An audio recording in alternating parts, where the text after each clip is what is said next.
Ah, il faut vous asseoir. Sinon, vous allez grandir.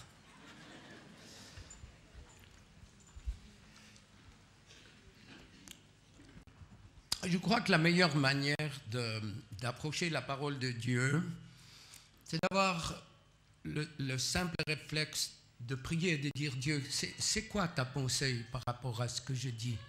Je crois que les hommes, tous les commentaires, les livres qui sont donnés, en particulier, je parle de la délivrance, toutes ces choses sont des approches humaines avec des erreurs.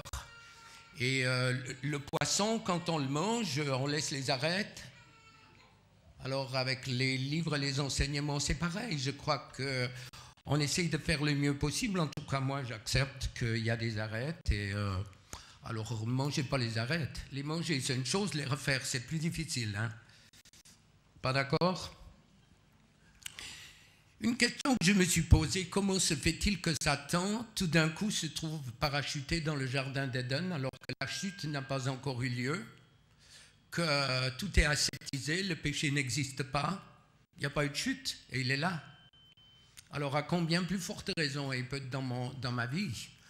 J'ai longtemps cru que le monde des ténèbres avait des droits sur mon corps, sur mon âme. Maintenant, je crois même qu'il a des droits sur l'esprit. Si je me trompe, c'est pas grave, je demanderai pardon par la suite, mais qu'est-ce qui peut l'arrêter? Il était là en Éden et il faut y penser. Maintenant, il y a beaucoup de choses qui ont été dites. Le frère l'a juste relevé, touchez pas au monde des ténèbres. Moi, je viens pour dédramatiser la délivrance.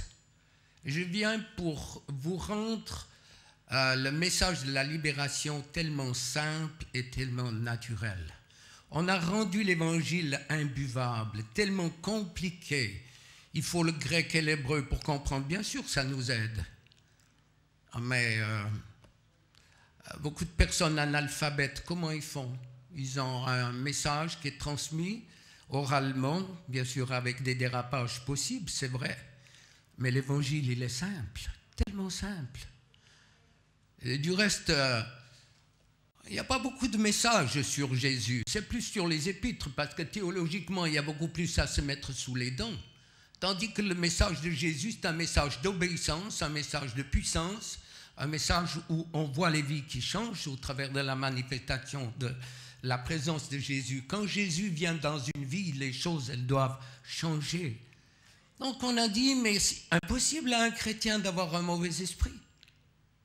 Il faut vraiment avoir aucune connaissance du monde des ténèbres pour avoir une telle affirmation. Est-ce que ces personnes qui assurent ces choses, elles ont déjà prié pour quelqu'un qui n'est pas converti et qui ne veut pas changer? Ça arrive, bien sûr. Moi, je le fais quand j'ai la certitude de Dieu ou dans des réunions comme ça où il y a des personnes qui sont prises et entraînées dans le bon sens par des personnes. Peut-être que vous êtes là, vous ne connaissez pas Jésus. Vous allez vivre une délivrance et puis après vous allez découvrir le Seigneur. Mais les délivrances, quand ça bouchonne, quand c'est difficile, tu stoppes, tu dis est-ce que tu as pardonné à tout le monde? Alors on dit oui ou on dit non. Une fois j'ai prié pour une femme et je savais qu'elle avait un problème avec sa BM, pas sa BMW mais sa belle-mère, hein, sa BM. Et alors je lui dis mais est-ce que tu as pardonné? Elle me fait un grand sourire, elle me dit oui. Une fois, 2 fois, 3 fois, sur, je ne sais pas, des périodes, moi je prie par des périodes de 10-15 minutes, je me casse plus la tête. Hein. Et je savais qu'elle n'avait pas pardonné. Et tout d'un coup, je lui dis, mais t'as pas pardonné. Et elle a commencé à avoir les traits, je la hais. Un esprit de haine s'est manifesté, et je lui ai dit pardonne, et puis ensuite l'esprit est parti. Donc, si vous priez pour quelqu'un pour la délivrance et que vous fermez les yeux, vous passez à côté du sujet, il faut ouvrir les yeux. Le discernement, c'est 50% par ce que je vois et entends, et le 50% d'une manière surnaturelle, dont les esprits vont se manifester. Si vous avez l'autorité, vous allez les voir. Hier, il y a un esprit, je priais pour quelqu'un, la haine de l'homme, et à un moment, sûrement peut-être une femme violée, j'en ai vu plusieurs, et à un moment, on voyait la haine de l'homme qui se manifestait. Il y a quelques semaines, j'étais dans la région du Luxembourg, à la limite, et il y a une femme qui est venue pour la délivrance. J'ai cru qu'elle allait m'égorger. Tellement les esprits, quand ils m'ont vu, ils se sont manifestés avec une telle haine qu'elle nous a sauté dessus. Donc moi, je ris parce que je sais qui est mon Dieu. Moi, j'aime ça. Moi, j'aime quand ça bouge. J'aime pas ces visages pâles qui font rien du tout. Il faut que ça bouge, il faut qu'il y ait des réactions. Là, je suis heureux, moi, terriblement heureux. Hein? Et puis, après, le même dimanche, elle était clean, le pasteur a pu la baptiser, et puis maintenant, c'est une autre femme. Amen. Seigneur, ils ne sont pas trop convaincus. Pasteur, il faudra revoir qu'ils soient convaincus. Amen. Alléluia. Alors, ces esprits, il faut bien qu'ils soient à une place. Tu as toute une frange qui dit ils sont dans les païens, les autres disent ils sont chez les chrétiens. Il faut bien essayer de savoir ils sont où. Partout. Voilà, on a la réponse. Alors, des fois je dis mais est-ce qu'un chrétien peut avoir des mauvais esprits? Non, impossible. Est-ce qu'un chrétien peut être malade? Ah oui. Ah bon? Expliquez-moi. Tu peux être malade? Bien sûr. Et puis tu ne peux pas avoir de mauvais esprits, comment ça fonctionne? Qui est derrière la maladie? Vous croyez que dans le royaume des cieux, il y a des containers d'Alzheimer, de cancer, de toutes sortes de trucs, et Dieu, un Dieu tellement bon, tellement extraordinaire, qui nous balance des cancers, qui nous balance la folie, qui nous balance des... Vous croyez à un Dieu comme ça? Dans le royaume de Dieu, il y a la gloire de Dieu. Vous croyez que Dieu peut voir la maladie? Vous croyez qu'il voit le péché? Dieu, c'est pas possible. Alors, il faut être logique. Et puis dans dans Luc 4, Jésus vient d'être baptisé du Saint-Esprit, les cieux s'ouvrent, hein, ça c'est une bonne question. Hein. Il faut suivre ça. Les cieux s'ouvrent. Il va à Capernaum dans la synagogue, et là il y a un esprit qui se manifeste. Croyez qu'il était venu exprès parce que Jésus est là ou bien s'il y était avant? Il est venu exprès en disant, bon, il y a Jésus qui vient, je vais voir ce qu'il fait. Et il était habitué à la synagogue, c'était un homme qui était habitué là et l'esprit s'est manifesté. Comment ça se fait que dans nos églises maintenant les esprits ne se manifestent pas quand on prêche l'évangile? Il y a un problème. L'autorité du nom de Jésus doit les mettre mal à l'aise. Il y a un problème, les amis. Il faut être honnête avec nous-mêmes.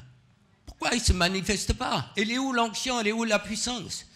Donc on a tout un peuple qui a peur. Les chrétiens ont peur du monde des ténèbres. Ils tremblent. Alors que la parole de Dieu dit, les démons croient en Dieu et ils tremblent. Et puis maintenant, c'est les chrétiens qui tremblent. Touchez pas au monde des ténèbres. Pourquoi? Pourquoi? C'est notre mission, c'est de combattre le monde des ténèbres. Pourquoi avoir peur? C'est dans le courant de l'automne, je crois. J'ai prié pour une sorcière. Et, quelque temps après, elle me dit,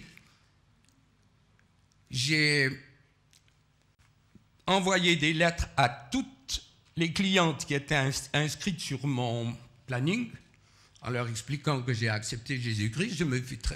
J'ai été traité de tous les noms d'oiseaux. Il y en a quand même une qui s'est convertie, ou deux. Mais il en restait une, je n'ai pas pu l'avertir. Et quand elle est venue, j'avais plus aucun pouvoir. Tout était parti. Amen.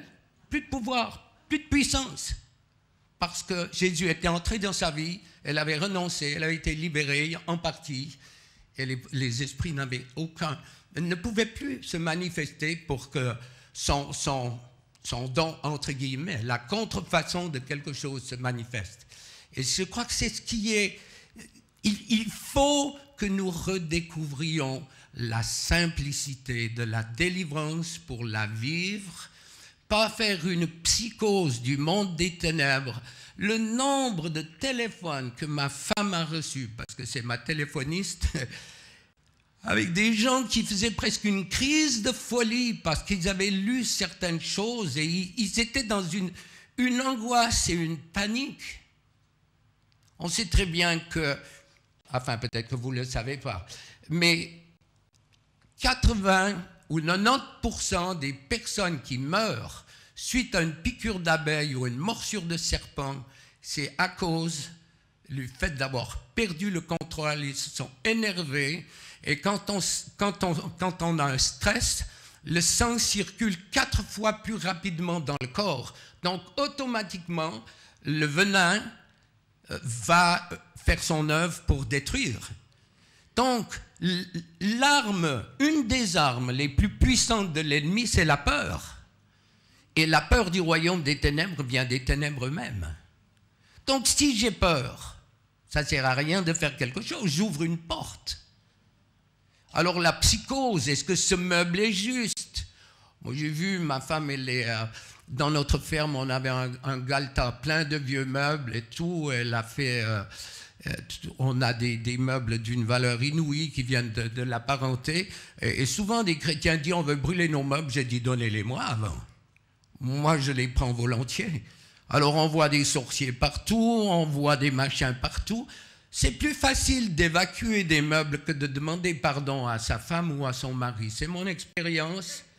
Et c'est gratuit quelquefois de se défaire. Je ne parle pas des petits statuts, je ne parle pas de choses spécifiques, je ne parle pas du... Ah ben, je vous donne l'exemple, j'étais dans une ferme et le couple me dit, voilà, on a rénové cette ferme et j'ai des grands problèmes, où on ne dort plus, voilà ce qui se passe. Bon, je regardais le fait, je me suis dit, il peut y avoir eu un pendu ici. Il me dit, bon, on a déjà prié avec autorité dans ce sens. Et moi, j'ai un clignotant dans les maisons, à presque coup sûr. Bon, je me trompe aussi, mais je perçois exactement où des choses sont passées. J'étais dans un périmètre qui était là derrière. Il y avait une grande bibliothèque. Et puis, je lui ai dit, mais tu as certainement un livre qui n'est pas bon, là, et peut-être qu'il mais il m'a dit, j'ai fait le ménage. J'ai dit, mais je pense qu'il faut refaire une fois, peut-être que quelque chose t'a échappé. Et puis, j'ai encore tourné dans la maison et je suis revenu, je lui ai dit, là, il y a effectivement quelque chose. Et tout d'un coup, il me dit, oh, cette chaise, je l'ai achetée d'un guérisseur. J'ai dit, ben voilà, tu as la réponse. Si tu achètes une table qui a servi à un appel d'esprit, alors tu auras des problèmes. On fait bouger les vers, et puis les vers vont sur l'alphabet, et ça donne une phrase du genre, ça c'est un Parisien qui était venu, ça fait un voyage, 500 km, il était avec son ami, et tout d'un coup il lit une phrase, « Venez nous rejoindre, on est heureux, suicidez-vous » à 18 ans. Et puis, ils ont tout envoyé promener, mais ils avaient le diable à leur trousse cette fois. Mais il est pasteur aujourd'hui, donc le Seigneur a bien agi dans cette vie. Que vous dire des personnes que j'ai vues dernièrement, de cette fille musulmane, alors, ils bien sûr ne connaissent pas Dieu, de nouveau ils mettent des lettres, il y a les vers et ça bouge. Alors elle a demandé, ils ont pu demander certaines choses, les vers bougeaient et tout. Elle a demandé une coiffure. Et instantanément, c'est comme si elle sortait de chez le coiffeur. Impeccable. Mais harponnée, précipitée contre les murs, des voix qui l'insultent. On ne touche pas impunément à ce monde. Moi, j'ai mis mes doigts dans une machine, et ben voilà le résultat. C'est vite vu. On ne touche pas impunément. Je pense qu'un des drames, entre parenthèses, c'est qu'il y a rarement une relation de cause à effet. Une femme, sur les milliers de personnes que j'ai vues, des milliers, hein, une m'a dit, j'ai été guérie instantanément de l'épaule et la même nuit, j'avais des angoisses. Donc cette relation de cause à effet du mal, parce que c'est guérison, quelque chose qui se passe, on ne peut pas nier l'évidence. Mais il y a toujours un transfert. Ça veut dire, tu es guéri physiquement, guéri entre guillemets, ça peut être les angoisses, les pulsions sexuelles, l'adultère, l'alcoolisme et surtout un voile qui vient pour t'empêcher de découvrir Dieu. Une fois, il y avait une fille, elle avait un petit pendentif et moi je suis assez curieux pour voir. À l'intérieur, il y avait un papier Elle avait une peur d'ouvrir ce petit pendentif, et il y avait un papier avec une alliance qu'on lui avait donnée. Satan, garde cette fille en santé jusqu'à sa mort, après tu auras son âme. Alors, le pas de plus, parce que moi je veux dédramatiser, mais quand même je vous donne, on va chercher de midi à 14 heures, des fois, les portes ou les réponses à ce qu'on essaye de comprendre. Mais j'ai prié il y a beaucoup d'années, j'ai été longtemps avant que je le dise, pour une femme qui était infirmière-chef à la maternité d'une grande maternité de Suisse romande. Elle était à un cheveu du suicide. Elle était chrétienne, baptisée du Saint-Esprit. Ne m'en demandez pas plus, à ce moment-là, je me posais moins de questions qu'aujourd'hui. Elle maudissait tous les enfants, sans exception à la naissance. Elle devait les maudire, elle ne le voulait pas, et chaque fois, c'était une horreur et c'était une angoisse pour elle. Donc, c'est ça le monde des ténèbres. Donc, savoir ce que c'est, savoir comment se nettoyer. On va aux toilettes, hein, moi on m'a appris qu'on se lave les mains, c'est pas parce qu'on a été lundi aux toilettes on s'est lavé les mains pour toute la semaine. Ou bien, ils n'ont pas convaincu. On se brosse les dents en principe après chaque repas, en principe. Là, c'est plus difficile. Mais la toilette, c'est quoi? Tu vas dans un hôpital pour accoucher. Dans la nuit précédente, il y a quelqu'un qui a maudit la personne qui allait venir. Tu ne peux pas le savoir. Il ne faut surtout pas essayer d'avoir des révélations. Parce que, à force de vouloir savoir, c'est l'ennemi qui répond. J'en ai vu des dizaines et des centaines qui ont cru que les révélations qu'ils avaient, c'est comme la prophétie, hein, quoi qu'il est très large, le frère. Rick Jonner, il dit, plus de 80% je mets au panier. Moi, je suis dans cette fourchette. 80, 90%, on les met de côté, puis on verra bien. Mais la révélation, c'est exactement la même chose. Qu'est-ce qu'on sait? Et plus tu veux savoir, plus l'ennemi te poussera, plus il t'entraînera dans des choses qui ne sont pas justes. Alors, il y a un texte qui est venu, là, alors que je priais tout à l'heure pendant la louange, il y a un texte qui est venu, je crois qu'il va nous aider. Alors, je devrais avoir mis un papier pour y arriver plus vite. Corinthiens 11, verset 3, « Toutefois, de même que le serpent séduisit Ève par sa ruse, je crains que vos pensées ne se corrompent et ne se détournent de la simplicité à l'égard de Christ. » Et cette simplicité, elle est dans la délivrance. Ce n'est pas parce que je parle de ma propre expérience, je parle de mon vécu. Ce n'est pas parce que j'ai su le nom de certains esprits qui sont partis, c'est à cause de l'autorité du nom de Jésus qui coule au travers de moi qui partent. Ce n'est pas les noms des esprits, quelquefois ça aide. Il y en a, ils veulent coûte que coûte savoir le nom des esprits, ils leur posent des questions. Si tu poses des questions aux esprits, tu tombes sous la condamnation de Deutéronome 18, tu ne parleras pas avec l'esprit des morts, on n'a pas le droit, on n'a pas l'autorité de parler avec les démons. C'est des menteurs, c'est le père du mensonge.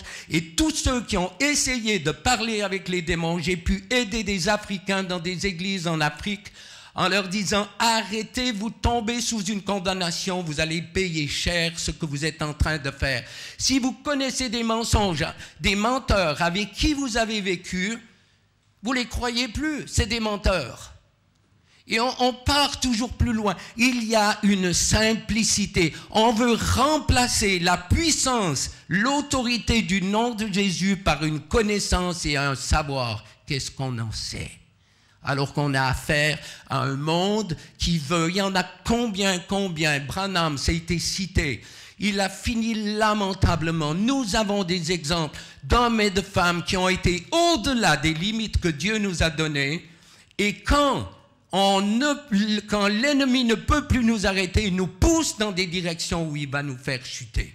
Alors il y a une simplicité. Moi je vous dis, c'est tout simple la délivrance.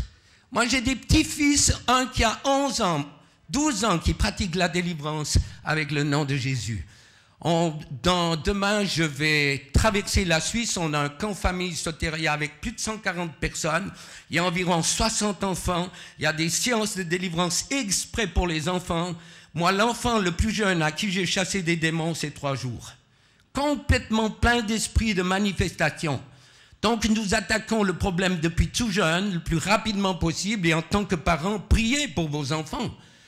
Priez, nous, notre famille, c'est la grâce de Dieu, parce que Dieu a béni ce que nous avons essayé de faire dans nos limites, dans notre petitesse. Moi, quand j'entends certains leaders qui font la délivrance, je me trouve comme un tout petit nain, avec l'impression de dire, mais c'est impressionnant ce qu'ils vivent, ce qu'ils reçoivent et tout. Et puis je regarde ma famille, et puis j'ai dit, ben Dieu, tu es là, quoi. Tout le monde est là, intact, 4 couples qui s'aiment, qui servent Dieu. Intact, des petits-enfants qui aiment déjà le Seigneur depuis tout petit, baptisés du Saint-Esprit, des leaders, 3 jeunes qui sont déjà leaders à 20, 22 ans, 24 ans, leaders, qui eux-mêmes commencent à chasser les mauvais esprits. Et ben je dis, ben l'arbre, il est là, il porte du fruit. C'est pas la vie d'un homme. Dieu parle presque toujours, le Dieu d'Abraham, d'Isaac et de Jacob. Pour moi, mon nom, il commence dans les Huguenots où mes ancêtres étaient, et ça continue pour moi. Mon nom, c'est mon père, c'est mes grands-parents, c'est mes enfants, c'est mes petits-enfants qui servent déjà le Seigneur. Pour moi, c'est ça le nom de quelqu'un. C'est pas focalisé sur une personne, mais c'est l'œuvre de Dieu qui se perpétue, au travers de personnes qui croient à la puissance de Dieu, qui la vivent. Donc, on voit comment cet ennemi va essayer de nous soutirer par la crainte tout ce que Dieu a voulu faire pour nous. Je crois de tout mon cœur, tant pis si je heurte vos doctrines, je m'engage personnellement, je crois de tout mon cœur que dans le cœur de Dieu, il y a les églises de maison selon Acte 2, où des hommes et des femmes remplis du Saint-Esprit, formés par le fruit de division, ou les filous de David qui étaient dans la caverne d'Adulam, où c'était tous des gens qui avaient des problèmes, qui sont venus. C'est pas ces gens qui se regroupent, des gens à problème, mais des couples oints de Dieu, qui reçoivent les nouveaux convertis, ou qui invitent des païens, qui mangent, qui partagent, qui donnent un exemple. Et puis le Seigneur agit, ensuite ils se convertissent. Et dans ce groupe, les dons sont manifestés. La prophétie, la révélation, la délivrance. Et on forme dans ces églises de maison comme Acte 2, des hommes et des femmes. Et ensuite on les prend à l'église, où ils ont déjà été décantés. Mais imaginez les Belges qui viennent dans une église comme celle-ci, ils vont dire, mais ils sont cinglés, ils sont fous. Mais nous, dans nos réunions Soteria, mais vous êtes des Africains, mais chez nous, c'est 10 fois plus, ça crie, les gens dansent, on chante en langue pendant demi-heure, il y a une puissance de Dieu extraordinaire, mais les gens qui arrivent là, ils ont dit, c'est des extraterrestres, c'est quoi? Ils crient, ils sont cinglés, ils sont fous. Oui, on est des fous de Dieu, des fous joyeux, des bons fous. Des bons fous. Et puis, alors, une fois qu'ils ont commencé à être décantés, ils viennent, on se retrouve, on loue Dieu le dimanche, on est peut-être obligé de louer une grande salle, un stade, parce que vous avez 1000 églises de maison ou 10 000 églises de maison à Bruxelles, 10 000 à 10 personnes, ça fait déjà du monde. Ça serait plein ici. Si je vous faisais tous avancer, là, ici, tous, on ne va pas le faire, mais faites-le en pensée. Et vous vous retournez, et puis vous regardez la salle, et puis vous vous dites, dimanche prochain, j'invite quelqu'un à l'église. Donc il faut revoir. Et le meilleur moyen, je crois, pour attirer ce peuple qui est dans les chaînes, c'est de leur donner à manger. Qu'est-ce qui fait la qualité d'un restaurant? C'est la nourriture qu'il donne. Si c'est mauvais, et puis que vous continuez à aller dans un mauvais restaurant et que vous payez cher, vous avez un problème. Vous n'êtes pas convaincu, mais je dis que vous avez un problème. Tournez-vous vers votre voisin et dites-lui, c'est toi le problème. Et puis après, vous regardez de l'autre côté, vous lui dites, c'est toi le problème. C'est pas Dieu le problème. C'est pas la parole de Dieu qui est le problème. Nous sommes un problème. Mais Dieu n'a pas de problème avec ceux qui ont des problèmes parce qu'il va régler les problèmes. C'est peut-être pas facile à traduire en croate parce qu'il y a des croates ici. Mais qu'est-ce que Dieu veut? Qu'est-ce que Dieu veut? Si tu n'es pas capable de libérer quelqu'un de la cigarette, qu'est-ce que tu vas faire? Moi, j'étais à l'école du Saint-Esprit, on était deux, j'ai toujours été le premier. Le Saint-Esprit et moi. Premier de classe. Premier et dernier. Mais qu'est-ce qu'il m'en a appris? Une fois, une femme vient et dit, mon pasteur ne veut pas me baptiser parce que je fume encore. Je lui ai dit, si tu fumes, tu iras au ciel, mais beaucoup plus vite, hein.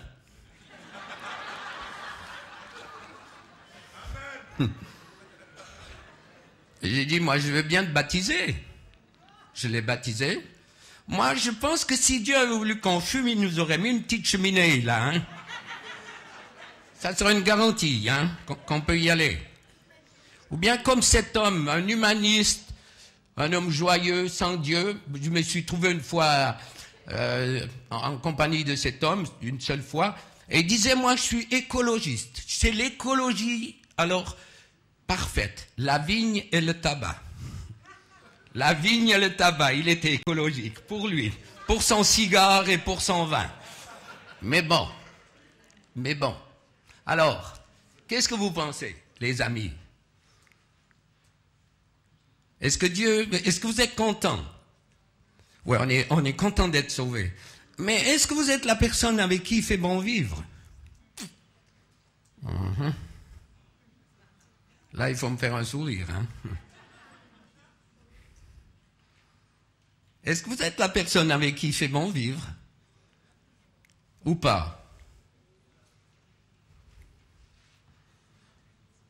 C'est le premier pas pour la réussite, entre guillemets, dans une famille. C'est l'adéquation entre ce que je dis et ce que je fais. Sinon, ça va déraper. OK.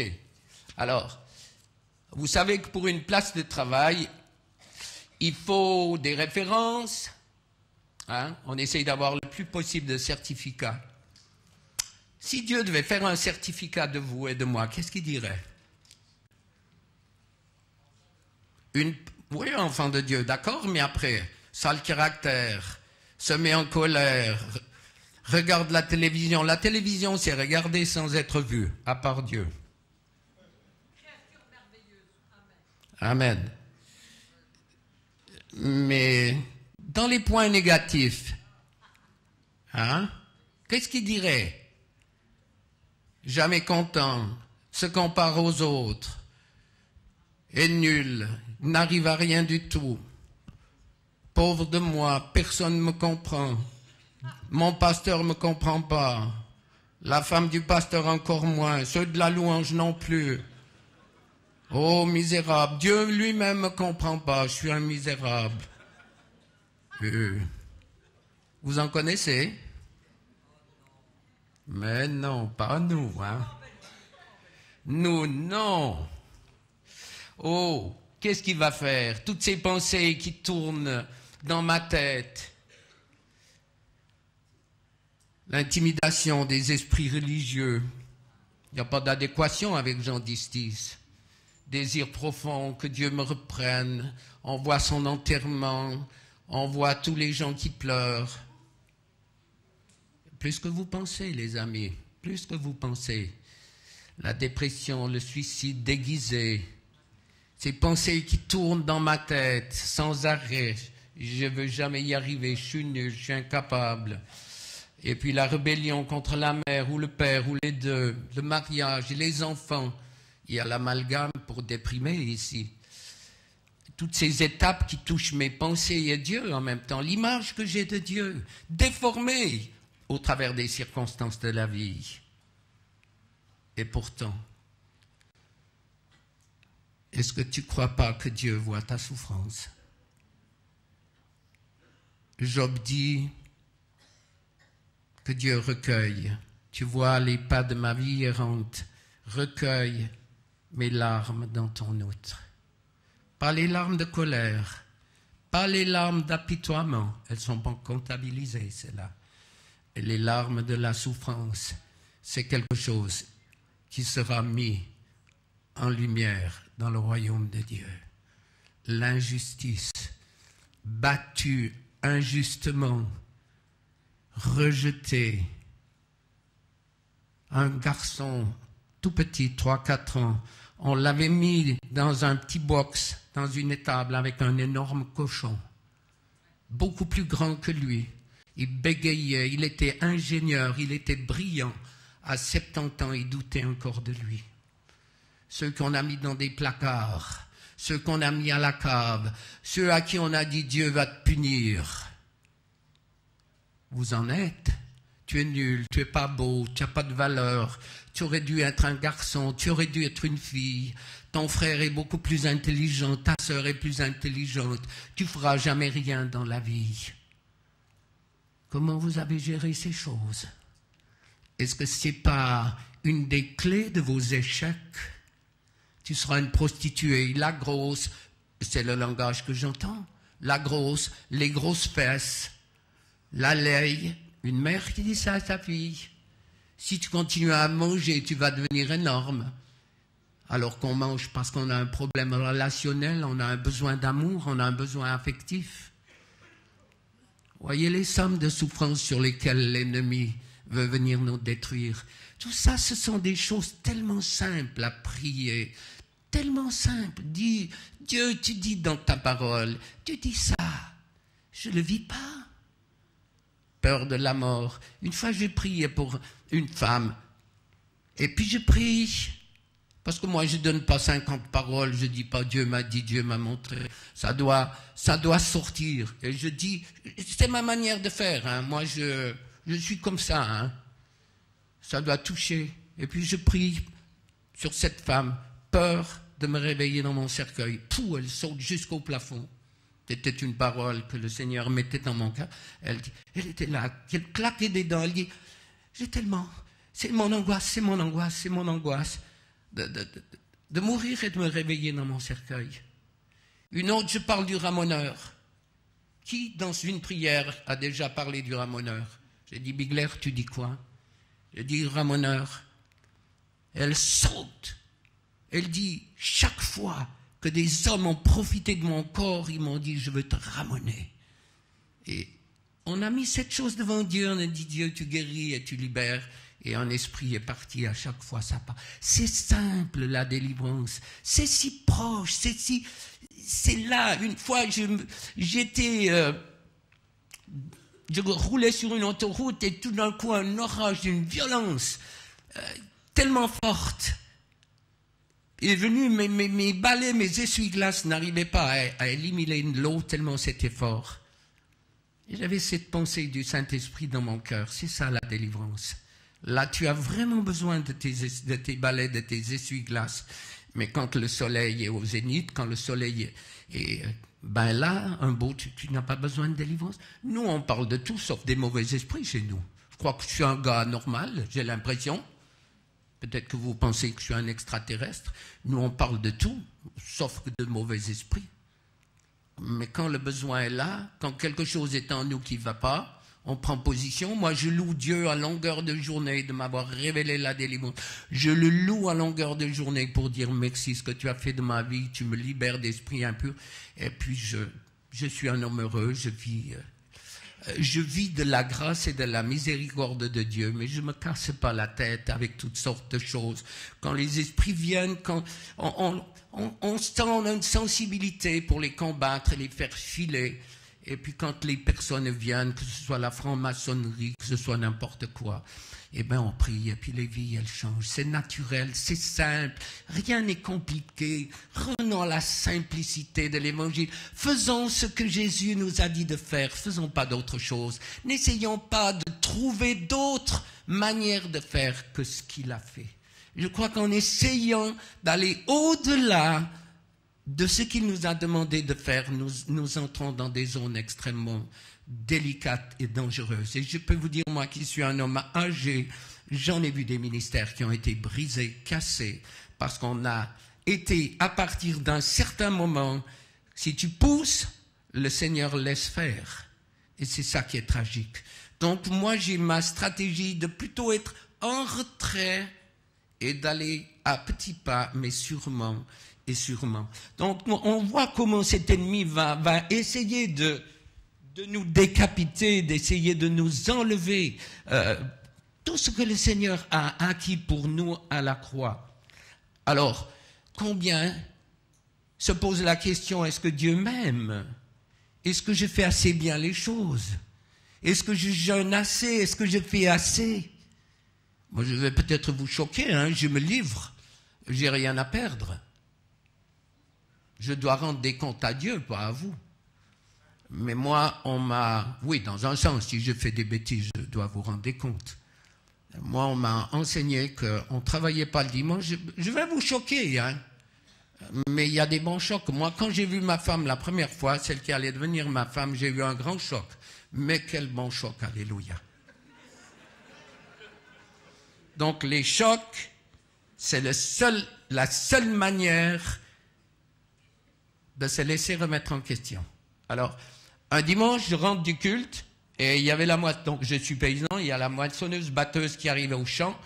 Allez, ni une ni deux, j'ai été là-bas, j'ai dit, on ne travaille pas le dimanche. Le sourire du batteur, parce qu'il avait tellement de demandes, et il était battre ailleurs. Mon fils qui était là, mon fils aîné m'a dit, papa, tu es un parfait légaliste. Parfait légaliste. Et j'ai dit, bon, c'est peut-être ton approche, mais tant que je serai vivant, on ne travaillera pas le dimanche. Bon, un point à la ligne. Alors, je vais aller rapidement parce que c'est toute une histoire et vous montrer comment Dieu travaille les cœurs lorsqu'on se laisse, modeler par lui. Et bon, ça a fait tout un travail. Et j'ai commencé à poser des questions sur certains grands leaders. J'ai appris que certains grands allaient pêcher le dimanche, pêcher donc le poisson, hein. Après ces serviteurs internationaux qui ont donné, et ben le dimanche, ils allaient à la pêche, au poisson. Et puis de fil en aiguille, Dieu a commencé à travailler mon cœur, il a commencé à me poser des questions, il me dit, mais si tu étais chirurgien, tu ferais comment que tu dois travailler le dimanche? Et puis, si tu étais conducteur de train, si tu étais vétérinaire, si tu étais, et puis, tu prenais de l'essence, tu as fait travailler un pompier. Oui, mais les païens, Seigneur, me dit, mais... Et puis ensuite, dimanche, l'après-midi, tu allais faire du ski, parce que tu étais un bon chrétien, tu voulais quand même pas louper le culte. Mais pendant le culte, tu t'impatientais quand même. Tu te disais, il est rudement long ce culte.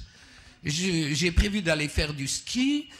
Et puis, ça continuait à travailler. Et ensuite, il me dit, mais tu allais prendre des glaces. Tu as fait travailler des servicemen. Et puis après, ça, c'était l'approche. Et puis alors après, ça a commencé à taper. Commence à taper. Dieu m'a dit, tu es un pharisien de haut niveau. Tu attendais, tu ne travaillais pas le dimanche et tu attendais que je te bénisse. Et c'est vrai. Chaque fois on a perdu des dizaines et des dizaines, si ce n'est pas plus, peut-être 50 000 euros de pertes parce que des blés ont germé ou parce que des récoltes ont été fichues. Il m'a dit que tu étais amer. Tu jalousais ceux qui pouvaient travailler, tu tournais comme un chien en cage et tu avais une attitude qui était déplorable. Et je vous garantis que le pneu Michelin, il était piqué. Jusqu'au jour où il dit, maintenant, tu vas sur un tracteur. J'ai dit, mais Seigneur, si on me voit. J'ai dit, mais ça, c'est l'orgueil. Si on me voit. Je suis monté sur un tracteur un dimanche. J'ai senti, au moment où j'ai traversé notre village, une libération. Ça a fait comme... Et j'ai vu, après j'ai pleuré, j'ai dit, Dieu, je te demande pardon. Donc on ne ferait pas n'importe quoi, ne comprenez, un dimanche, on ne fait pas n'importe quoi, mais si c'est pour sauver quelque chose, on le fait. Comprenez la différence? Le vétérinaire, on le fait venir, on le fait travailler. Donc c'est ça, cet esprit des pharisiens, de mettre le doigt sur les autres, alors qu'on se croit des propres justes et qu'on essaye d'être agréable. Et j'ai compris par le Saint-Esprit qu'en essayant d'être agréable pour pas travailler, Dieu vomissait ce que je faisais. Parce que c'était des œuvres sur lesquelles il n'a rien à voir. Donc ça, c'est l'œuvre des ténèbres de nous propulser. Donc en disant ça, je ne vous dédouane pas pour faire n'importe quoi le dimanche. Ce serait complètement faux. Mais c'est sur le principe de l'attitude en faisant, c'est valable pour le jeûne. Il y en a, ils font une cure d'amaigrissement. Ah oui, moi je connais des femmes qui ont jeûné pour maigrir. Et si tu attends d'être béni parce que tu jeûnes, c'est pas comme ça que ça marche. C'est parce que tu as une conviction que tu le fais et que tu entres dans quelque chose qui va changer, transformer ta vie. Donc, toutes ces étapes quand l'ennemi me tient, ça touche Dieu et ça touche mes proches. Est-ce que Dieu m'aime? Est-ce que je fais assez? Est-ce que je prie assez? Est-ce que je me lève assez vite? Est-ce que... Et la barre est toujours plus haut, toujours plus haut. Et puis c'est le perfectionnisme qui va venir. Salut! Si vous avez une femme perfectionniste, salut! Bienvenue au club. Moi j'en avais une, mais j'ai dû lutter. Un peu plus, je prenais un bâton. Mais c'est pas biblique, j'ai pas osé. Alors moi, comme je suis un peu brouillon sur les bords, elle dit toujours, t'es comme une poule qui te secoue et toutes les plumes sont par terre et c'est moi qui les ramasse. Vous voyez que... Vous voyez? Ouais, moi je vois. Alors, qu'est-ce qu'il y a? Il y a la colère qui vient. Quand j'arrive pas à faire ce que je voudrais, la colère est là. Je mets la barre toujours plus grande. Je saute toujours. Il faut toujours plus. Toujours plus. Les esprits religieux, au travers du légalisme, sont extrêmement exigeants. Et puis il y a le rejet, parce que j'y arrive pas. Rejet, peur du rejet, rejet des autres. L'orgueil qui est là. C'est affreux. La critique, le jugement. Vous avez des personnes, mais c'est des mitraillettes de critiques. Ils sont jamais contents. Ils regardent que ce qui ne va pas. Ils voient toujours ce qui ne va pas chez les autres. Il ferait bien mieux de regarder chez eux. Ça aide. Pourquoi elle a un chapeau comme ça? Qu'est-ce que ça peut bien vous faire? Pourquoi elle est coiffée comme ça? C'est son affaire. Pourquoi elle a des pantalons? Bon. Ah. Alléluia. Mais c'est enthousiasmant de marcher avec Dieu.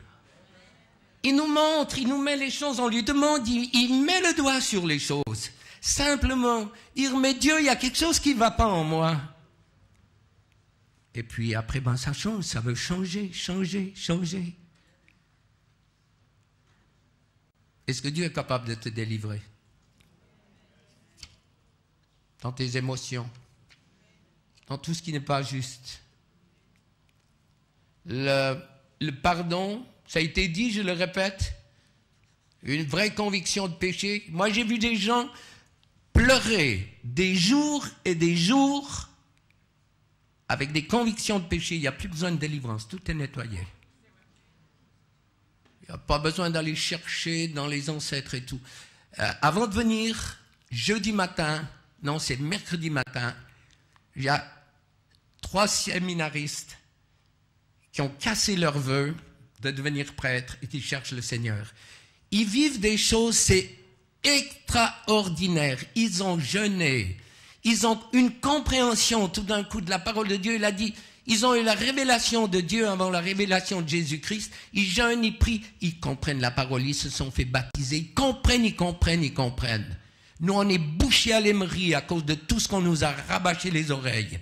Il faut nous secouer, les amis, nous secouer. Dire, mais Dieu, je veux plus cette vie. Vous êtes satisfait d'une vie misérable. Vous vous appuyez sur quoi pour dire que Dieu veut faire de vous des imbéciles et des misérables? Il n'y a aucun texte biblique qui dit « je vais faire de toi une nullité ». Bon, ben, il y a bien eu qui? Il y a bien eu Vaillant Héros, Gédéon, puis lui il a décodé Vaillant Zéro.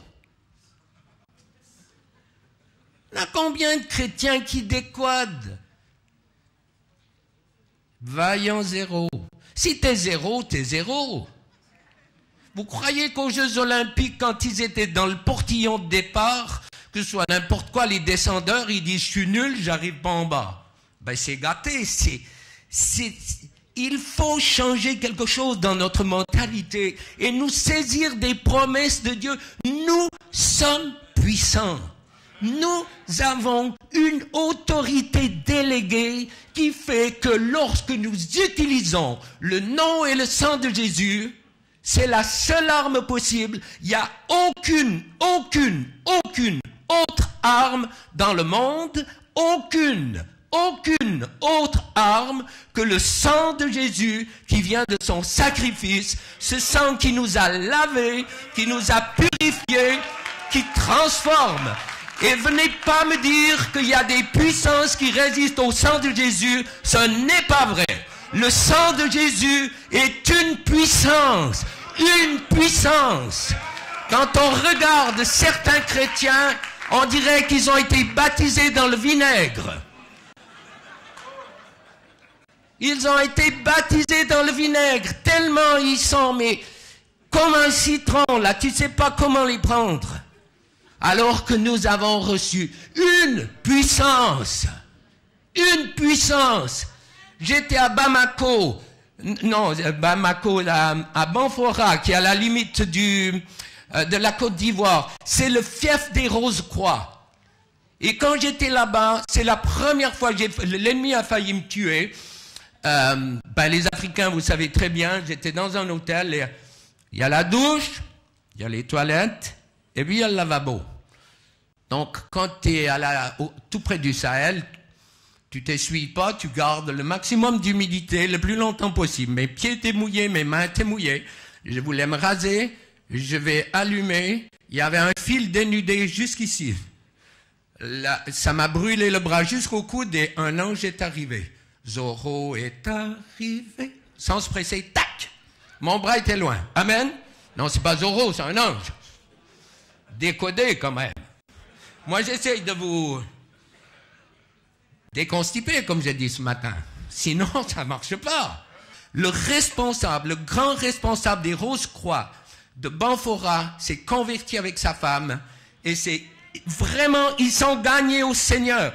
Et le pasteur m'a dit, on a fait une telle percée spirituelle que notre église elle a doublé depuis cette soirée-là. Donc nous avons l'autorité, il ne faut pas craindre. Il n'a rien à moi, il faut nettoyer le temple. Si tu nettoies pas le temple et que tu entres dans le combat spirituel, tu vas avoir des coups de tous les côtés. Tu auras des manifestations de tout genre. Et qu'est-ce qu'on n'a pas entendu? À 9 ans, téléphone anonyme, votre fille va être enlevée, préparez une rançon, n'avisez pas la police. On lui a dit qu'elle avait plus de 20 ans. Jamais rien vu.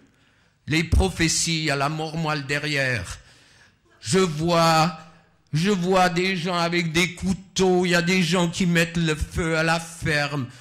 On a mis notre confiance une nuit dans le chien, on a mis le chien au bon endroit, et puis après on a dit, Seigneur, notre espérance, c'est toi, c'est pas notre beauceron, mais non, Seigneur, c'est toi.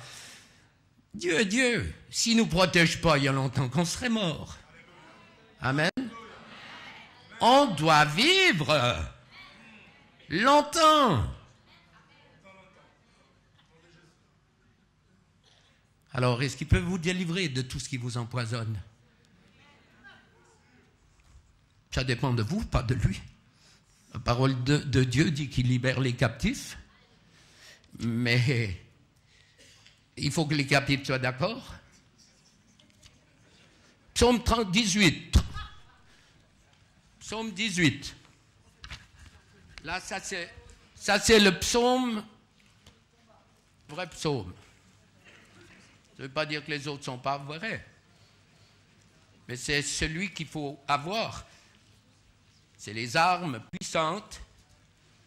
Alors vous le lirez chez vous, mais moi je lis le 35, il exerce mes mains au combat et mes mains tendent l'arc des reins.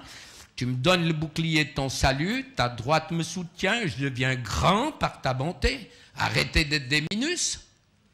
C'est pas qu'on aura 2,50 mètres de haut, mais on est grand, on est fort. Et je deviens grand, tu élargis le chemin sous mes pas et mes pieds ne chancellent point. Je poursuis mes ennemis, je les atteins, et je ne reviens pas avant de les avoir anéantis. C'est pas simple? C'est pas pour le couple, ça, hein? Je les brise et ils ne peuvent se relever, ils tombent sous mes pieds. Tu me ceins de force pour le combat. Et tu fais plier sous moi mes adversaires. Tu fais tourner le dos à mes ennemis devant moi et j'extermine ceux qui m'haïssent. C'est bon? Vous vivez ça? Il faut le vivre. La parole de Dieu, ça se lit, mais ça se vit. C'est comme le baptême du Saint-Esprit, ça ne doit pas tellement s'expliquer, ça doit se vivre. Moi, j'aime dire que je suis fermier, mais j'aime pas qu'on sente la vache. Parce qu'ils ont des vaches, mes fils. Puis je vais leur rendre visite régulièrement. Elles sont tellement sympathiques, elles te ruminent contre. C'est des fois plus sympa que certains chrétiens. Pas vous, hein. Les chrétiens, on ne devrait pas avoir besoin de dire qu'on est chrétien, ça devrait se sentir, ça devrait se voir. Lorsque Jésus vient dans une vie, qu'est-ce que ça va faire? Ça va transformer les choses.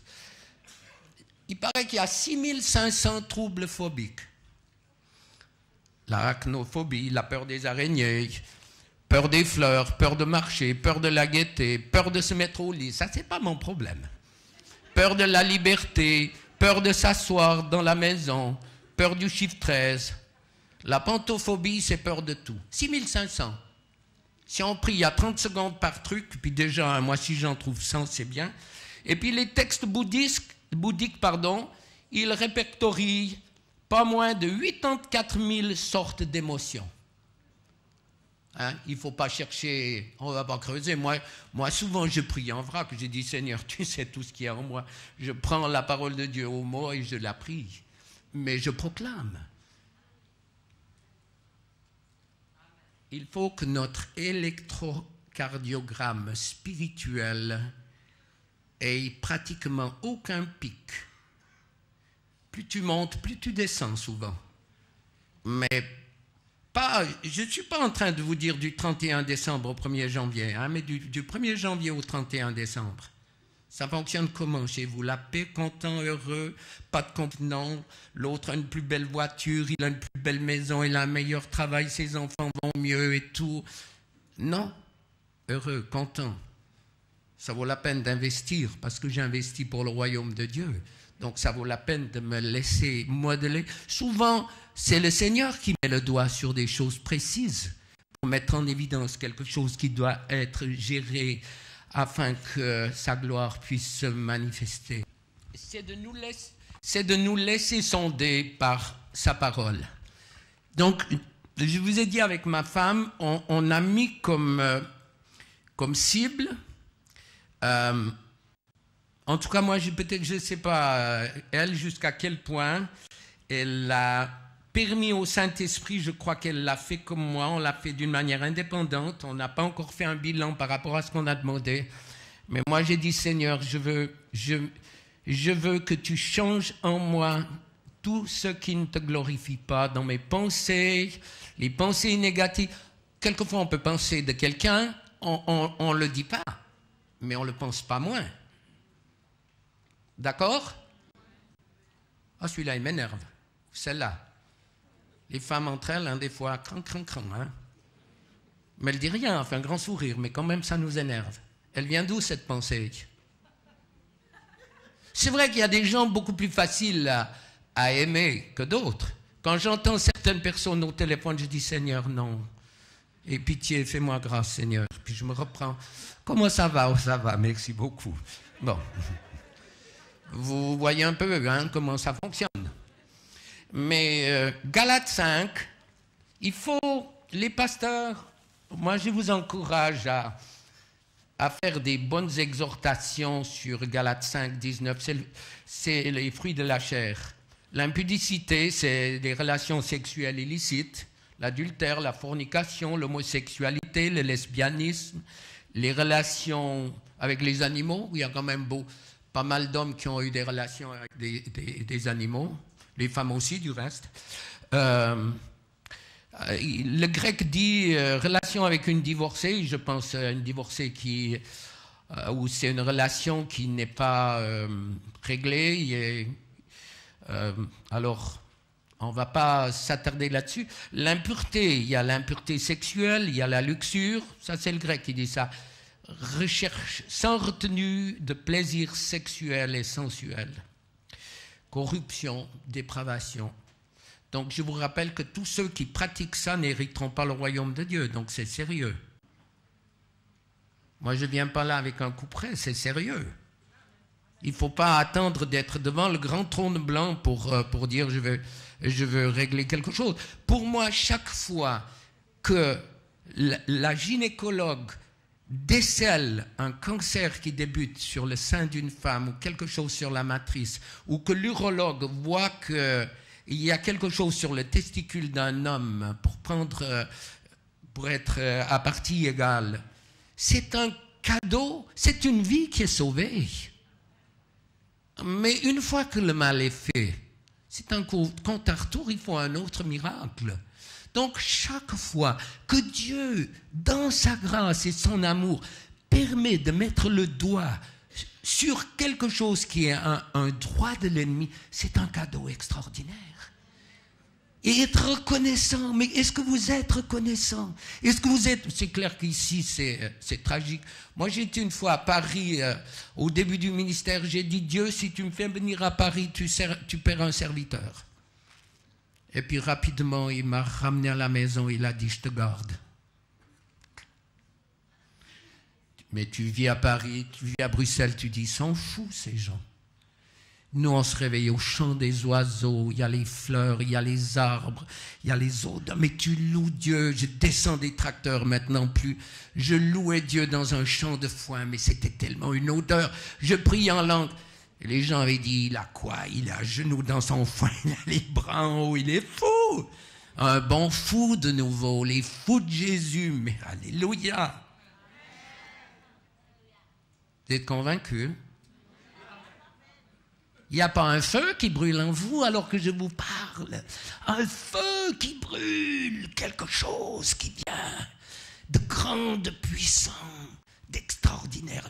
Le feu du Saint-Esprit qui veut faire de nous un peuple extraordinaire, avec la capacité d'arracher des griffes de l'enfer des hommes et des femmes. Quand l'ennemi me dit « tu m'auras pas, tu ne m'auras pas », oh oh, il a signé son arrêt de mort, ça va pas loin avant qu'il parte.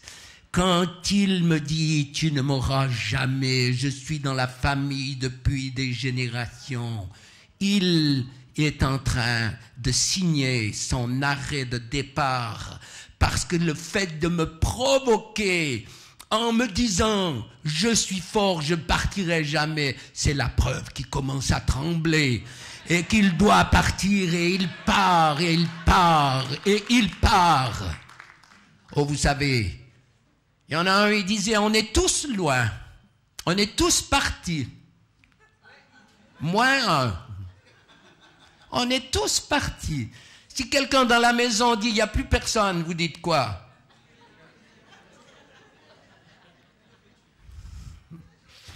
C'est tragicomique. Moi, s'il y avait une vidéo dans notre salon, vous diriez, mais cet homme, qu'est-ce qu'il a mangé? Il a mangé du kangourou, il a mangé quoi? Mais je saute, je danse, je chante en langue, je tape des mains, je marche, je fais tout un tas de trucs. Pendant ce temps, l'ennemi se roule par terre, je ne le regarde pas, je loue Dieu, je chante en langue, je tape des mains. Ça, c'est mes armes. La puissance, la joie. Quand je ris devant l'ennemi, il est déjà terrassé. Je ris pourquoi? Parce qu'il y en a un qui a souffert pour que je puisse rire. Il a donné sa vie, son sang. Et cette autorité, elle est déléguée. Alléluia. Une puissance. La dissolution, dérèglement, impudicité, libertinage, meurt licencieuse, dissolue, débauche, grossièreté. Connaissez des hommes, ils sont là, tellement ridés, la bouche à 8h20. C'est ça, 8h20. Vous parlez de choses en dessous de la ceinture, ils sont heureux, ils se dérident, ils parlent. Pourquoi? Parce qu'on alimente au travers de la grossièreté, de l'impureté, les esprits impurs qui sont en eux.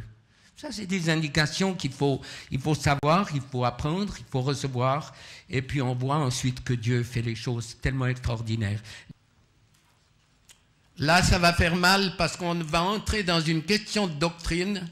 Et si tu réagis, c'est la preuve que tu as un problème. C'est bon? Si l'on fait mourir un homme qui a commis un crime digne de mort et que tu l'aies pendu à un bois, son cadavre ne passera point la nuit sur le bois, mais tu l'enterreras le jour même, car celui qui est pendu est un objet de malédiction auprès de Dieu, et tu ne souilleras point le pays que l'Éternel ton Dieu te donne pour héritage. La croix est un objet de malédiction. Ce n'est pas un talisman. La semaine passée, un pasteur est venu avec un couple et j'ai vu que cet homme avait un collier. Je pensais qu'il y avait un signe du zodiaque ou je ne sais pas quoi. Et il y avait une croix, un petit peu bizarre. Et je lui ai dit, mais cette croix, tu l'as reçue de qui? Il me dit, de ma mère, alors qu'il a un profond contentieux avec sa mère. Donc on était en délivrance et la délivrance elle n'était pas facile du tout. Et je lui ai dit, enlève ta croix. Dans les secondes qui suivaient, cet homme était délivré. La croix est un objet de malédiction. Le crucifix et toute croix, ma femme en a plus, ma fille en a plus. Si c'est la dernière chose que vous avez au cou, c'est pas grave, à la limite. Vous priez ce texte. Moi, je base ce que je fais sur l'expérience. La croix. Est-ce que vous mettriez un coupe-coupe, une chaise électrique?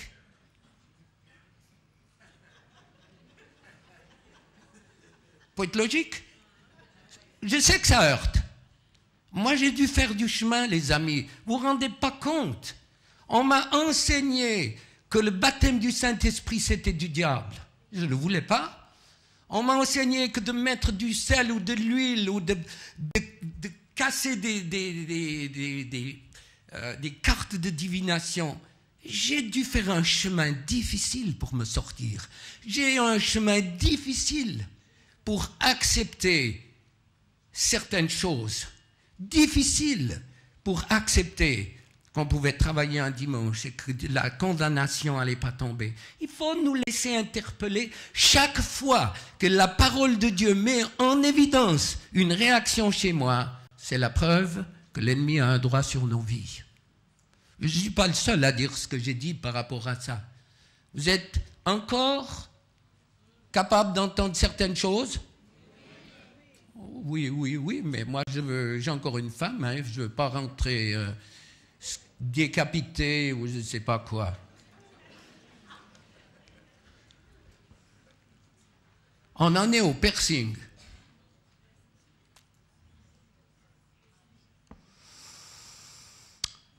On est dans Deutéronome 15, verset 17. Alors, tu prendras un poinçon et tu lui perceras l'oreille contre la porte et il sera pour toujours ton esclave. Il y a un esclavage que l'ennemi a mis sur le peuple de Dieu par rapport au piercing. Et moi, je fais partie de ceux qui ne prient pas pour un gars, pour certaines femmes. Il y en a partout, hein. Il y en a où la cuisse finit. Je n'ai pas été voir, mais je sais. Il y en a partout. Moi, je mets tout en œuvre pour plaire à mon Dieu. Je me suis sorti du légalisme.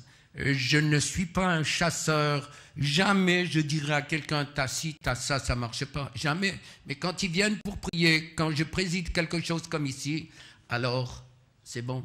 Un de mes amis qui est pasteur aux Indes, qui a un ministère extrêmement puissant, me disait, on partageait à Jérusalem précisément, il m'a dit, écoute, je veux te dire, j'étais à Amsterdam, et en plein message, je me suis arrêté.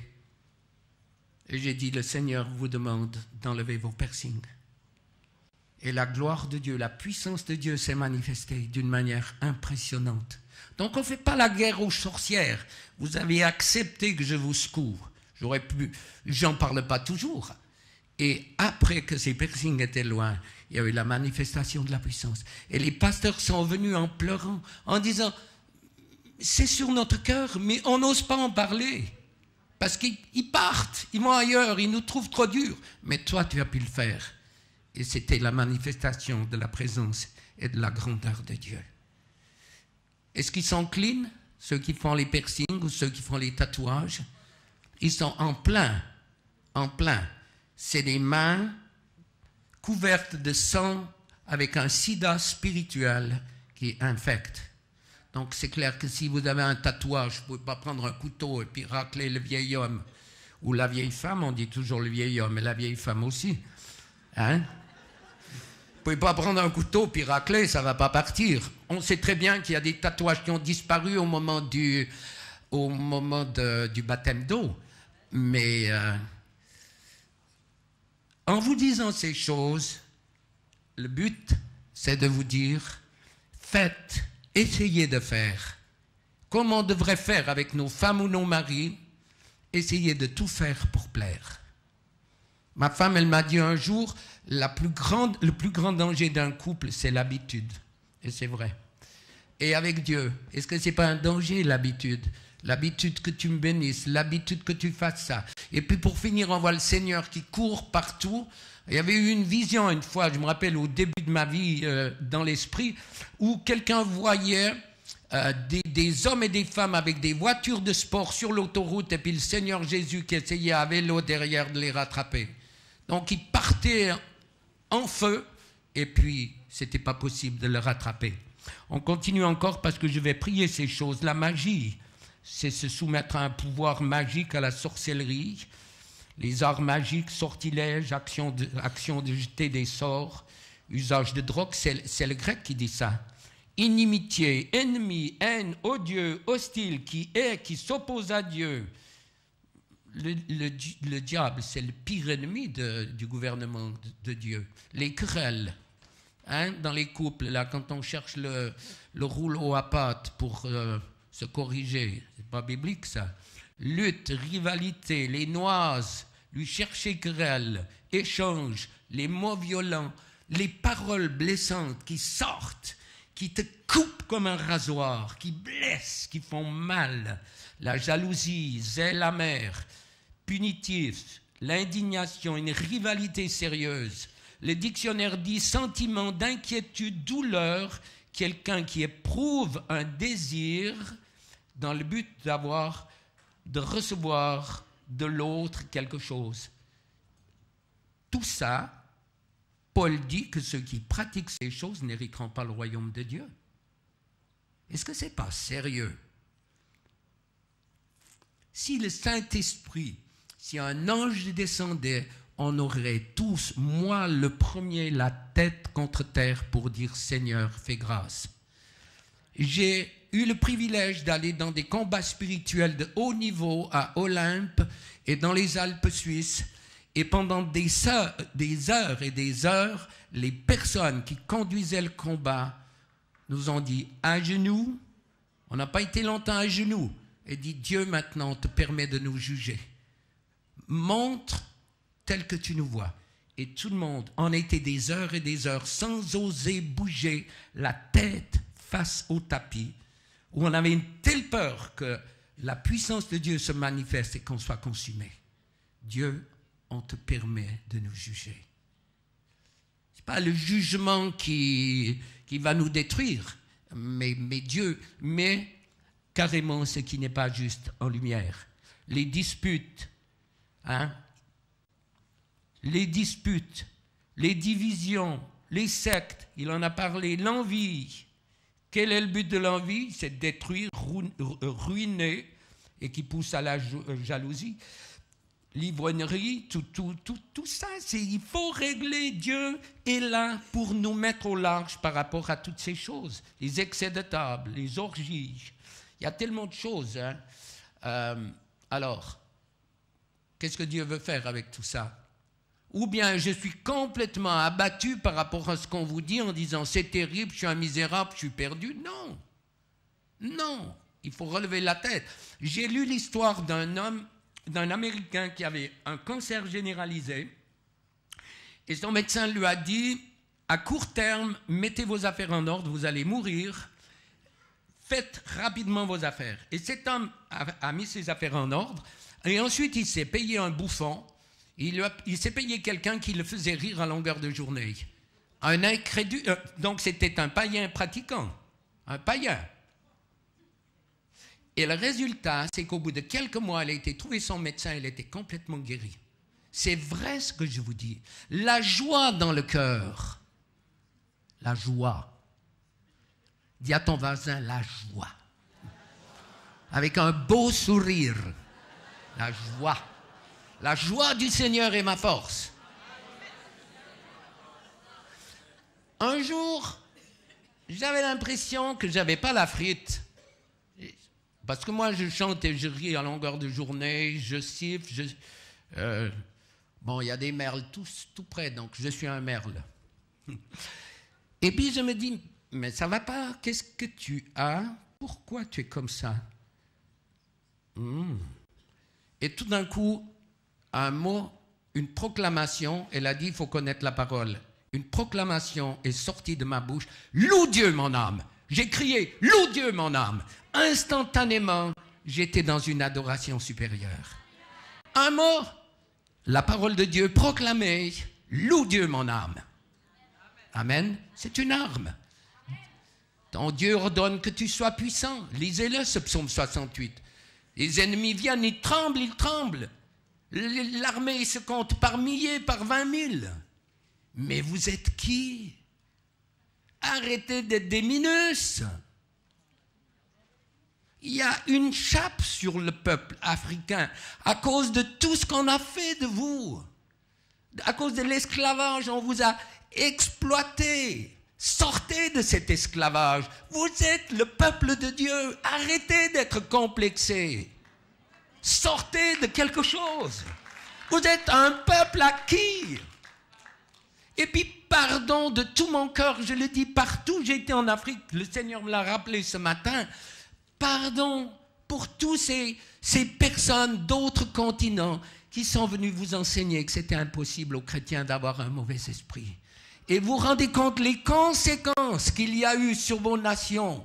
Alors que c'est votre culture que vous savez mieux que n'importe qui, que les sorciers ont des pouvoirs. On a envoyé des jeunes filles de jeunesse en mission, toutes timides, tellement pures, aller témoigner aux sorciers. Et ils revenaient des mois après complètement envoûtés. C'est un crime. Il faut arrêter les dégâts. On est un peuple puissant. Nous avons l'autorité pour libérer de l'alcoolisme, de la drogue, de la cigarette, des vices. Nous avons cette autorité. Il faut croire ce Dieu vivant et juste. Soyez jamais satisfaits de ce que vous avez. Il faut que ce feu brûle en vous. La certitude que vous tiendrez. Il viendra n'importe quoi. Je m'en fous des 666. Je m'en moque complètement de tous ces signes, de tout ce qu'on me dit. Parce que dans l'Apocalypse, on me parle du royaume de Dieu, de la gloire, de Jésus qui viendra reprendre son épouse, de Satan qui sera lié éternellement. L'Apocalypse est le livre qui me parle de quelque chose d'extraordinaire. Bien sûr qu'il y aura des passages, mais avec la puissance de Dieu, avec le doigt de Dieu, nous voulons être une armée qui n'a pas peur. une armée qui va, une armée qui sait que lorsque tu invoques ton Dieu, les choses, elles vont changer. C'est pour ça que Dieu veut nettoyer le temple. Il veut enlever en nous et il te parlera. Piercing, croix, n'importe quoi, il y a beaucoup de choses. Pornographie, certaines choses que tu regardes à la télévision. Il ne veut pas faire de toi quelqu'un pour mettre dans un cloître. Tu vas vivre normalement. Moi, je vis normalement. Demain, je pars faire un camp de ski, on va skier. Moi, je skie beaucoup. Et puis, on va annoncer l'évangile, on va avoir des victoires. Il y aura des réunions comme celle-ci. Et les vies, elles vont changer. Mais on vit normalement. On mange normalement. On n'est pas des misérables, on n'est pas des miséreux. Je suis le peuple, je suis un prince. Mais c'est à qui? Arrêtons de faire pleurer Dieu en nous lamentant continuellement sur nos propres problèmes. Réglez vos problèmes, allez dans la rue, allez, vous verrez la souffrance des autres et vous allez dire, mais Seigneur, c'est extraordinaire ce que je vis. C'est rien ce que j'ai. C'est nul. Quand vous verrez ces femmes violées pendant des années, le père, le frère, l'oncle, le prêtre, complètement les bras brûlés, où elles ont écrasé des cigarettes pour que la douleur physique soit plus grande que la douleur morale. Quand vous verrez ces hommes et ces femmes qui ont été battus, qui ont été traînés, ces femmes objets, vous allez dire, mon problème, c'est rien à côté des autres. Je ne mets pas en doute. Je ne mets pas en doute vos problèmes. Mais après que vous aurez été délivrés encore tout à l'heure, maintenant on va prier incessamment, mais après vous pourrez dire, mais Seigneur, merci, merci pour le chemin par lequel j'ai passé. Peut-être je me suis fait avorter, j'ai pris de la drogue, j'ai été dans le monde occulte, mais je vais comprendre les femmes avortées, je vais comprendre ceux qui ont été dans la drogue, je vais comprendre ceux qui ont été dans l'alcoolisme, je vais les comprendre parce que je sais, je vais les rejoindre. Et quand je témoignerai de ce que j'étais et de ce que Dieu a fait, ils vont croire, ils vont voir en vous la lumière qui est dans vos yeux. Donc, que vos cœurs, combien de cœurs parmi nous saignent, combien de visages qui vivent, mais à l'intérieur, tout est mort. Il n'y a plus rien. Heureusement que je n'ai pas prié en disant, Seigneur, mets ta main. Hein? C'est pasteur qui dit, quand il prêche, il dit, Seigneur, montre qu'il y a des hémorroïdes. Seigneur, mets ta main. Moi, je mets la mienne dans le dos.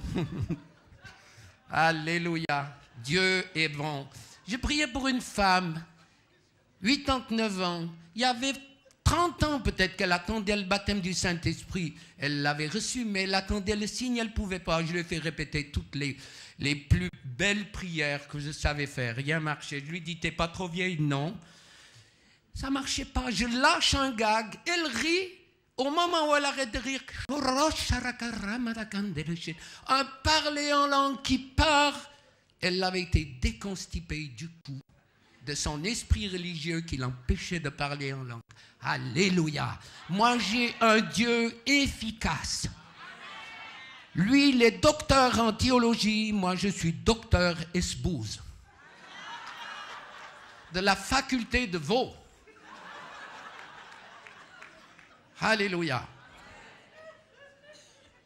J'étais en Afrique avec un physicien nucléaire qui a gagné des concours en France. Et il y a le pasteur, l'apôtre Mamadou Karambiri qui riait. Il disait, le Seigneur, il n'y a que lui. Il met un fermier avec un savant. Alléluia. Moi, je suis un savant du royaume de Dieu. Amen. Amen. Amen. Il fait ses mal? Vous êtes prêts? Décontracté? Il faut être décontracté. Il faut, pour toute naissance, il faut de la dilatation. Hein? Enfin, les hommes, on n'en sait rien. On croit ce qu'on nous dit, les sages-femmes. Pour une délivrance, il faut une dilatation. Si les gens ne sont pas décontractés, ça ne marche pas. Si on crie, ça ne marche pas. Avec les enfants, si on crie, ça marche. Moi, j'ai aidé aux Africains, je leur ai dit arrêtez de crier, Dieu ne comprend rien. Vous criez tous en même temps. Ou bien tu as cette imposition charismatique, pentecôtiste. Et puis tu as 5 mains, 10 mains, à 5 kilos chacun, 10 mains, 50 kilos, tu as la femme qui a la tête qui commence à partir. Et puis, mais rien ne se passe, c'est un calvaire. On était une fois, on priait avec un pasteur qui avait aussi ça. Et puis la femme, elle avait une perruque. La perruque a tourné. On était malheureux. Elle remettait ses trucs comme si elle remettait des culottes, tellement la nudité était profonde. À Kinshasa, il y avait tellement de personnes pour la délivrance. J'ai dit à ma femme, on était 4, chacun son secteur. Il y a une jeune africaine, là, tout d'un coup, pouf, il y a un truc qui part. Ma femme dit, ouh, un énorme gaillard. C'était son dentier. Sérieux, sérieux. Alors elle, tout de suite, elle a pris un mouchoir, elle l'a pris, elle l'a mis de côté. Simplicité. On demande à Dieu, Dieu répond-nous. On a besoin de toi. On veut vivre heureux, joyeux. On veut vivre de notre salut. On en a marre d'avoir l'ennemi qui fait que de tirer sur toutes nos blessures, sur toutes nos agressions, sur notre culture, sur la manière dont on a été élevé. Faites un trait, pardonnez, pardonnez. Ouvrez vos cœurs maintenant, on va prier. Seigneur, tu es tout-puissant, tu es le glorieux, tu es le merveilleux, tu es le maître. Rien n'est changé, tu es l'Éternel, le Dieu des cieux. Toi qui dis, je suis celui qui suis. Toi qui n'as ni commencement ni fin. Seigneur, qu'est-ce qu'on peut comprendre avec notre intelligence? On comprend que tu es un Seigneur glorieux qui en Jésus a donné ce qu'il avait de meilleur. Jésus, tu es le chemin, la vérité, la vie. Personne ne peut aller à Dieu qu'à part toi. Et tu es notre libérateur. La délivrance, c'est te donner la gloire qui te revient. La gloire, toute la gloire qui te revient. Saint-Esprit, parle, descend, touche tout ce qui saigne, tout ce qui crie, tout ce qui a été endurci, ces cœurs endurcis au travers de la souffrance, au travers des injustices, de la désillusion dans les couples, dans le travail. Ces souffrances, cette accumulation de pourquoi et de comment, qui, je le crois, vont trouver des réponses cet après-midi au travers de ta main percée. Toutes ces conceptions non désirées, ou peut-être trop rapides d'un enfant après l'autre, le fruit d'un viol, la conception de l'adultère, et peut-être que vous êtes le fruit de ce qui a été fait dans ce sens. La conception avec des problèmes financiers ou avec des craintes, les conflits, les luttes avec le divorce. Déjà assez d'enfants, un avortement envisagé. Peut-être que tu es le fruit d'un avortement qui a manqué. Mais si tu es la personne, Dieu te dit, je tenais tellement à te voir vivre que j'ai tout fait pour que tu viennes au monde. Ta vie n'est pas un accident. Elle a été permise et ta nouvelle identité, elle n'est pas dans ton père biologique ou ta mère, elle est en moi, le roi de gloire. Jésus, merci pour ce que tu fais, la peur de tous les problèmes, bec de lièvre ou autres, toutes ces craintes, ces esprits qui sont venus. Seigneur, on te demande pardon pour notre vécu avant ou après la conviction. Pardon pour certains d'avoir pris des vacances avec toi, où j'ai tout enlevé, j'ai tout envoyé promener, j'ai peut-être même jeté ma Bible, je l'ai peut-être déchirée, et j'ai tout envoyé parce que je ne comprenais plus. J'ai crié, et il n'y a jamais eu de réponse. Pardon pour ces vacances, mais je reviens, Seigneur.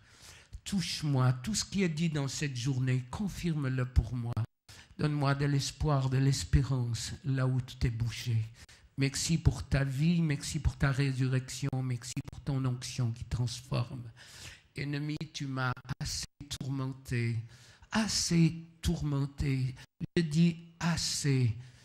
Tu m'as fait assez souffrir, tu sors, tu lâches, je te hais, sors de moi, pas un jour de plus, pas un jour de plus, dans tous les traits de caractère, les angoisses, les paniques, tu sors maintenant, tu sors.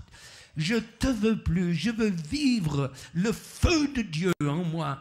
Je veux être une réponse aux problèmes de ceux qui m'entourent. Je veux être une réponse pour mon pasteur et non plus un problème. Et il n'y a que toi qui peux me changer. Viens, Saint-Esprit. Viens avec puissance, Saint-Esprit, tu touches nos vies.